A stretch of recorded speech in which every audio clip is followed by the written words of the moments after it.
Luiz Kreuzer aqui e no vídeo de hoje eu vou falar sobre o terceiro episódio da segunda temporada de Ruptura, que assim, eu vou confessar pra vocês que não foi um dos meus episódios favoritos, apesar que finaliza extremamente impactante, mas tem detalhes extremamente importantes. Eu acho que ele trouxe mais perguntas do que respostas, mas eu acho que ele começa a ter direcionais que vão fazer toda a diferença lá na frente, porque em cada arco desse episódio teve alguma importância, alguma descoberta, e a gente vai discutir todos os detalhes nesse vídeo, então lógico, vão ter muitos spoilers. Mas antes, lógico, não deixa de se inscrever aqui no canal e clicar no sininho pra receber notificação pra quando eu tiver um vídeo novo, que eu sempre trago as novidades dos filmes e das séries aqui pra vocês o quanto antes vocês sabem. Eu quero começar falando sobre coisas da Lumon, dos funcionários que trabalham pra Lumon, porque eu acho que vai ser peça fundamental até pra gente entender a investigação que tá rolando lá por dentro. Tanto a sala ali do Dylan com a família, também sobre o Exports Hall e a área das cabras. Eu quero começar falando sobre a Cobell, porque no vídeo anterior eu tinha questionado se ela tinha ido embora porque ela aceitou o cargo, se ela só tinha ido embora mesmo e deixou pra trás tudo que vivenciou ali com a Lumon e tudo mais. E esse episódio responde isso justamente mostrando que ela tava meio ali fugida mesmo, que ela ia deixar tudo pra trás, só que ela retorna e vai embora de novo. Mas quando ela retorna, né, ela fala ali pra Halle, eu adorei que ela deu tipo uns foras na Helena, né, na verdade não é a Halle, falando que ela trabalhou, que ela mereceu o reconhecimento que ela tinha dentro da empresa, que não era algo por nepotismo. Mas ela fala, né, que o Miltic ele não tá capacitado, que ela quer finalizar com o projeto Cold Harbor, e a Helena fala que ela colocou uma importância muito grande ali, que ela não significava tanto quanto ela imaginava. Só que o que chama muita atenção nesse diálogo, e é até o que explica, pelo menos do meu ponto de vista, né, do porquê ela desistiu e foi embora quando ela tava indo conversar com o conselho, ela fala sobre resetar tudo. Eu senti essa palavra ambígua ali, né? A gente tem muito claro que a Harmony, a Cobell, ela não sofreu a ruptura, tanto que o que acontecia lá dentro do andar de ruptura e fora, ela tinha total consciência.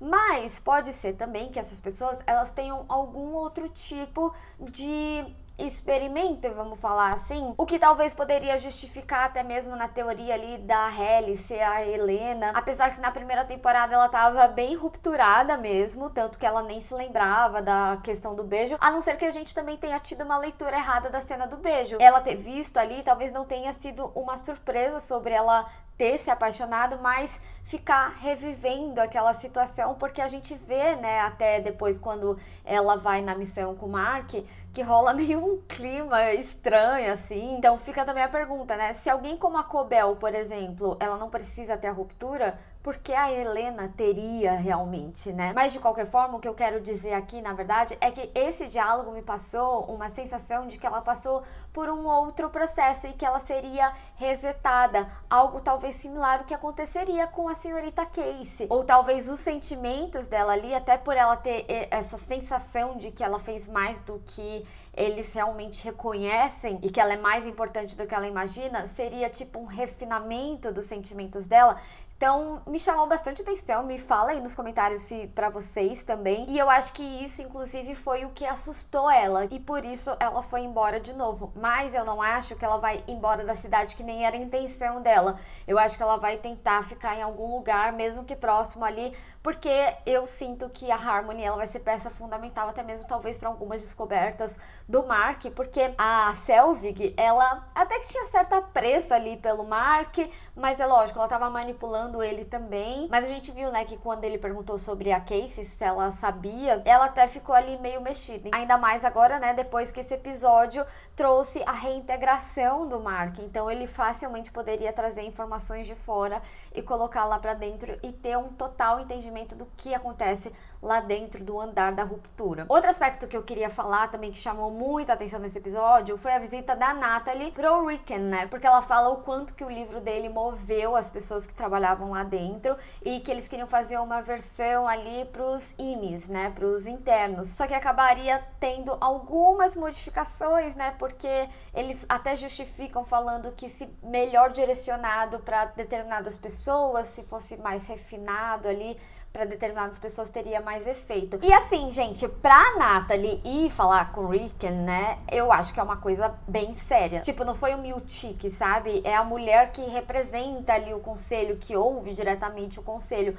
Então eu acho que é um negócio mais acima. E eu digo isso porque desde o episódio anterior, quando a Helena fala pro Miltic fazer o que Keir tocasse no coração dele, né, com relação às demissões e etc. Eu questionei muito, que eu falei que parecia muito um papo meio de seita, que tinha um entorno meio religioso. Só que esse episódio ele me passou uma sensação mais de seita. E assim, se a gente for parar pra pensar no conceito cru, né, da ruptura, nada mais é que basicamente uma lavagem aí cerebral. E eles ficam falando do Keir, né? Teve até ali no primeiro episódio o quadro Keir perdoa seus traidores, se referenciando a ele. Eu sei que tem uma teoria grande, né, no entorno de trazer o Keir de volta, só que eu fico refletindo se Keir, ele não vem mais como uma entidade que nem Deus. Não que ele não tenha existido. Ele existiu ali em 1800 e tralalá, mas, né, quando a gente fala, por exemplo, do conceito de seita, né, sempre existiu alguém que é visto como esse filósofo, né? Então eu fico pensando se o Rickon,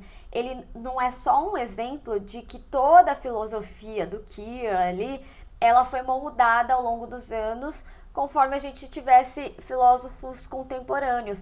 E como tem todo esse entorno do Keir, dos ensinamentos do Keir, o manual do Keir, etc. E teria essa adaptação ali da tal filosofia, né, do Rickon, eu não vejo por que eles não usarem isso como um dos ensinamentos do Keir, já que teve efeito real dentro do experimento que eles estão fazendo ali na Lumon. E além disso, uma coisa que eu acho que reforça um pouco isso, foi até mesmo a imagem ali, né, que o próprio Miltic, para mostrar como ele é valorizado, eles justificam falando que é se ver no próprio Keir. Isso também passa uma sensação de entidade, né? E o que justifica talvez até um pouco a abertura, porque a gente vê vários corpos, inclusive vários bebês, né? Que depois esse bebê até se transforma ali no Keir, mas de tipo como todos nós somos Keir, e não algo ativo de queremos trazer o Keir de volta, sabe? Apesar que eu achei meio tenso, né? A gente viu até mesmo que o Miltic, ele não recebeu bem esse presente. E o Miltic, né, ele tá colocando o seu trabalho à prova, né, porque ele fica bravo que o Mark deixou os balões que ele deu com tanto carinho e etc. Teve também o negócio do computador que ainda tava tipo Hello Cobel e não ele, né, ele ficou extremamente incomodado que não tava Miltic. E outra coisa que eu acho que é válido falar também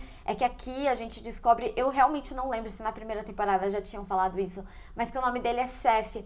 E mesmo que ele não seja uma pessoa que tenha ruptura, o nome dele é uma informação sensível, como a Huang fala quando o Dylan vai ali na sala para encontrar com a esposa do Alt dele. O que faz muito sentido, por exemplo, a própria Harmony, né? Eles chamavam ela de Cobel, eles não sabiam que o nome era Harmony, mas o conselho se referenciava a ela como Harmony. E outra coisa que eu não posso deixar de falar, que eu acho que é extremamente importante, é que eles falam sobre a ambiguidade ali da frase de a Lumon está te ouvindo, como quem acolhe, mas ao mesmo tempo não é algo tipo, a gente ouve tudo que vocês falam aqui dentro. Pode não ter câmeras, até porque eles não precisam mais de câmera, a Helena tá lá dentro, né, possivelmente, e no final era ela, né, que revia ali as gravações e tudo mais. Tá certo que ela não tem como estar em todos os lugares, mas enfim. E esse episódio, ele também mostra como eles continuam incomodados que a Huang é uma criança, né? Quando o Dylan tá indo lá na sala da família, ele fica perguntando, tipo, você tá precisando de alguma ajuda? Tipo, você é uma criança, sabe? Eu achei interessante isso, até porque eu acho que o Dylan é um personagem que a gente precisa prestar atenção,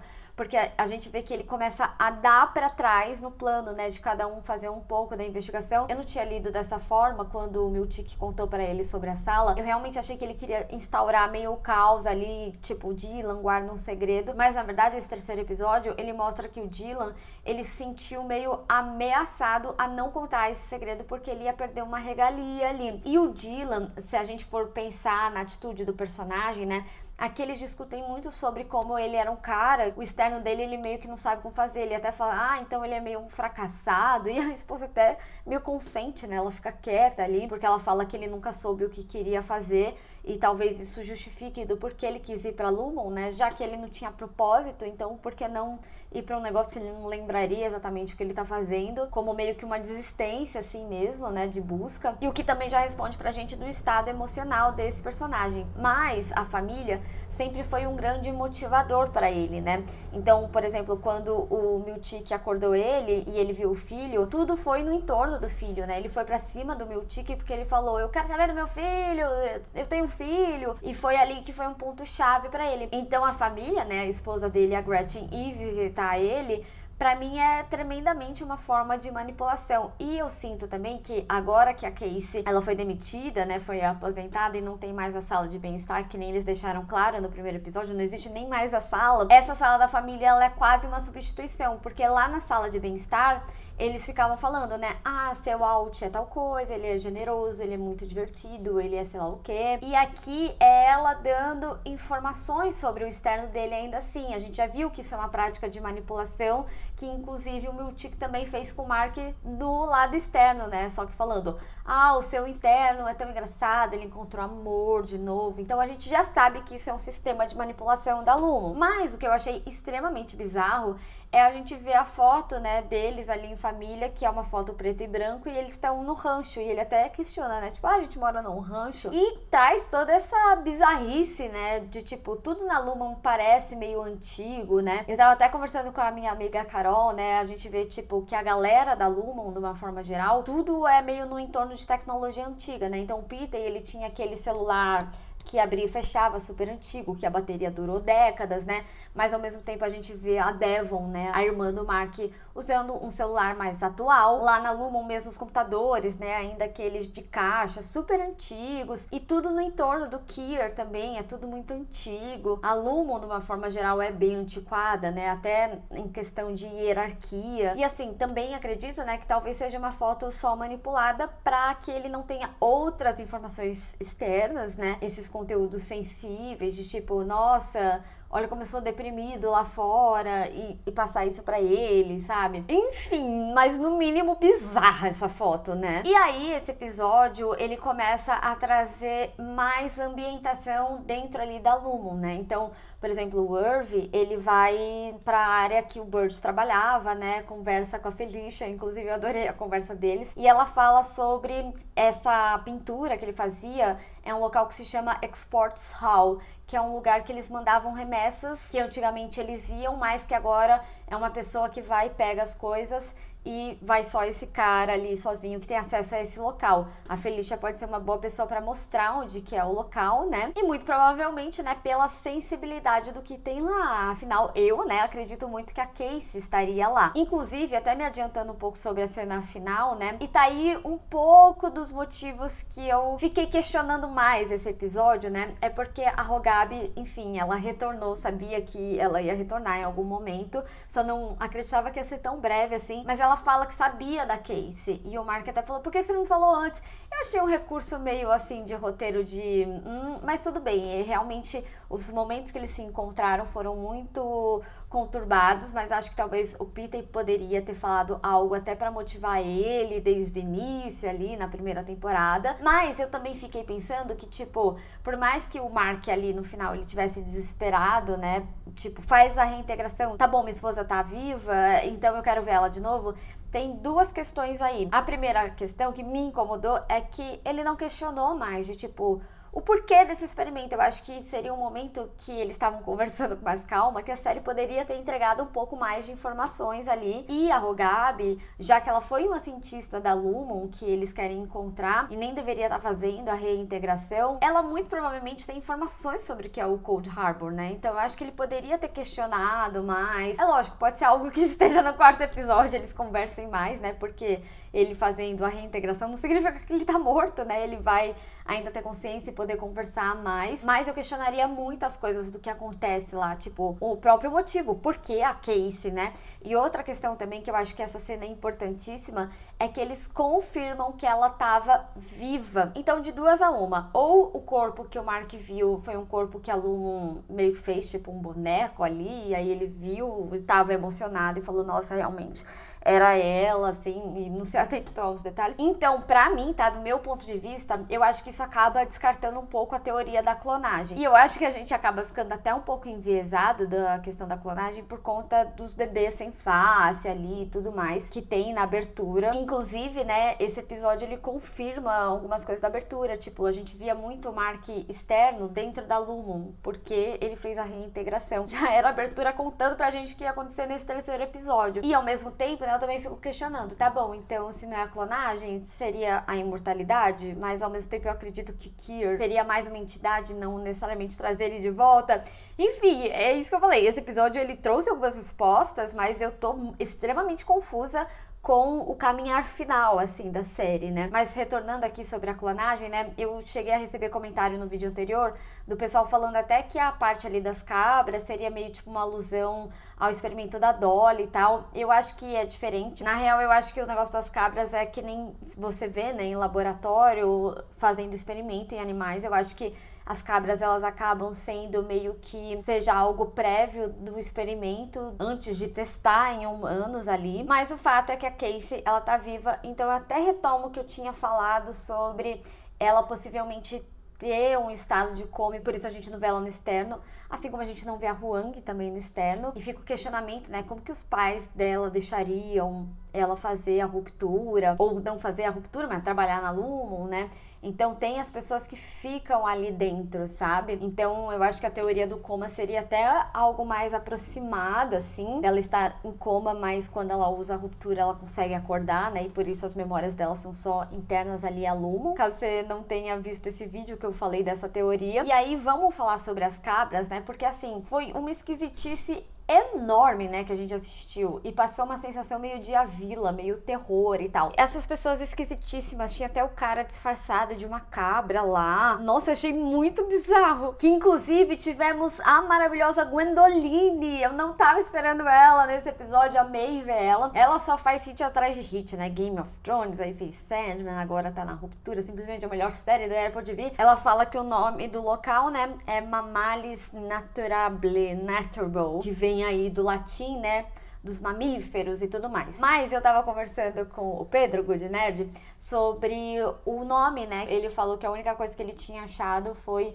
um artigo científico sobre mutações de mamíferos. Mas eu fui ler os artigos científicos, eles falavam sobre uma mudança neurológica que os mamíferos sofriam de acordo com a vivência. Então, cada mamífero tinha um desenvolvimento diferente porque tinha convívios diferentes e era tudo no entorno do neurológico, o que eu acho que acaba captando mais o que a gente tá falando aqui da série, né? Afinal, estamos falando de um chip de ruptura. E é interessante isso até pelas divisões que existiam antes, tipo da macrodata, né? Que eles não queriam que os setores ficassem amigos. E ali as cabras, né? Elas tem uma importância muito equivalente ao próprio grupo deles, né? Tanto que ele convence ali a Gwendoline falando que se as cabras sumissem, ela ia querer saber, e aí ela fala, olha, você realmente acha que aconteceu algo, a gente vai ajudar vocês, etc. E é interessante a gente ver, né, como eles têm essa agressividade no entorno ali do cuidado das cabras. Isso a gente já tinha visto na primeira temporada, quando eles encontram a Sala, e o cara até fala, não, vocês não vão levar agora, e sei lá o que, ele fica todo, sabe? E outro aspecto que eu acho curioso também sobre essa cena aí das cabras e tal, é que quando eles chegam, a Hailey faz um questionamento sobre ali seu lugar. Só que ela estava com o Mark quando eles encontraram as cabras. Eles fazem isso quando ela tenta tirar a própria vida, e a Casey estava acompanhando ela, aí ela vai pegar umas canetas, e aí ele fala que ia dar uma caminhada com a Hailey e eles descobrem esse lugar. Então, ela não se lembra do lugar que eles estavam juntos? No mínimo curioso, dona Hailey. E tem outro aspecto que vocês observaram muito bem, né? É que quando tem a cena do elevador no segundo episódio, eu queria trazer aqui em vídeo pra comentar, ela tá com um relógio, sendo que eles têm que tirar todos os objetos, né? O próprio Mark tira o relógio. E o relógio seria um indicativo, né, de que é a Helena. E por mais que eu tenha falado, né, eu quero só retomar aqui a reintegração do Mark, né, que eu achei sensacional e no mínimo corajoso. Quero ver como vai ser isso dentro da Lumen, né, porque até então a gente tinha visto o Peter aí fora tentando se comunicar com o Mark. Mas como vai ser esse processo de investigação do Mark, né, entre interno e externo? E eu gostei da explicação que eles deram sobre as 5 ondas, né, delas estarem separadas e terem que juntar para ter essa reintegração. E espero que o Mark tome seus remédios, né, porque afinal o Peter só deu no que deu porque ele não tinha seguido todas as orientações. Até porque o personagem principal, o Cold Harbor, gira bastante no entorno dele ali. Não acho que ele seria um personagem que morreria tão cedo. Eles já até falaram que estão escrevendo coisas da 3ª temporada. Acredito eu que vai ser uma série longa, no sentido assim, talvez umas 5 temporadas. Enfim, quanto mais, melhor. E eu preciso conversar pra vocês que eu já imaginava que isso iria acontecer desde a primeira temporada, sabe? Não sabia qual seria o motivador, mas mas eu acho que faz muito sentido o Mark fazer essa reintegração, até porque foi algo que só a Harmony ali sabia, né? E o segurança, e meio que ficou por elas, porque a própria Lumon não acredita na reintegração. E aí, mais uma vez, né, conecta a importância da Harmony, porque afinal de contas ela até ficou com um arquivo lá, né, dessa comprovação que a reintegração foi feita a partir do chip do Peter que ela tirou no enterro dele, não sei se vocês recordam. Enfim, tenso. É isso, gente. Eu acho que esse episódio ele tem muitos detalhes que são interessantes, são empolgantes. Eu acho que a gente fica confuso também. Acho válido a gente questionar, inclusive, as próprias teorias que estão fortes, até porque eles já falaram em entrevistas que as teorias elas estão bem encaminhadas, mas que ninguém acertou ainda. Por isso que eu fico questionando, né, sobre será que realmente vai ter o retorno do Kier? Mas assim, né, lógico, pode ser que alguém tenha acertado e eles falaram isso só pra despistar, pra não estragar o final da série. Mas é isso, eu tive pequenas frustrações, principalmente com esse sentido da Rogabi. Tá bom, ela falou ali pro Mark, não deu tempo de falar da Casey, que eu falei que foi bem conveniente, né? E aí quando ele tem chance de conversar mais com ela, ele não fica perguntando coisas do experimento e que a série poderia trazer essas respostas pra gente agora. Mas tirando isso, eu acho que o episódio, ele obviamente é sensacional, mas entre os 3 que a gente viu até agora, né, eu fiquei frustrada por essas questões aí, e os outros foi só 10 de 10. Mas eu quero saber de vocês, teve mais algum detalhe nesse episódio que você reparou e eu acabei não falando aqui? Você concorda com as coisas faladas do vídeo? Não concorda? Enfim, vamos discutir. Bem, pessoal, espero que vocês tenham gostado desse vídeo. Não esquece de deixar o seu gostei e compartilhar nas redes sociais, inclusive me segue lá. Se inscreve no canal e clica no sininho para receber notificação para quando tiver um vídeo novo. Te vejo no próximo. Tchau!